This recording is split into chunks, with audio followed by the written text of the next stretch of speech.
செம்மொழியில் செதுக்கிய உயிரோவியம்.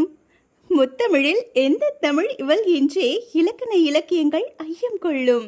திருமூலரின் திருமந்திரத்தில் ஒரு மந்திரம் இவள் பெயரோ, இரு இதழ்கள் 1000 அர்த்தங்கள் உரைக்கும் திருக்குறளோ, நாலடி நடக்கையில் நாலடியார் இவளோ, 5 விரல்கள் இவள் அசைத்து பேசுகையில் 50 காப்பியங்களின் ஆளுகையோ, இவள் 2 கண்கள் ஒளி கொன்றா சிந்தாமணியோ, இவள் கை வளையோசை மீட்டுவது வளையாபதியோ, இவள் பாத கொலுசுகள் தான் உலகின் மிகச்சிறந்த இசையமைப்பாளரோ, நியாயத்தை தட்டி கேட்கையில் இக்கால கண்ணகி இவள்தானோ, இவள் விடுக்கும் ஒவ்வொரு வார்த்தையும் ஒரு வரி கவிதையோ, தனித்திறமையில் தனித்தமிழ் நீ, போதிக்கையில் பொதுத்தமிழ் நீ, சிந்தை வளர்க்கும் செந்தமிழ் நீ, சான்றோர் வளர்த்த சங்கத்தமிழ் நீ, எல்லாவற்றையும் தன்னுள் அடக்கிய அழகிய தமிழ் மகளே, வாழ்க பல்லாண்டு வளர்க நூறாண்டு.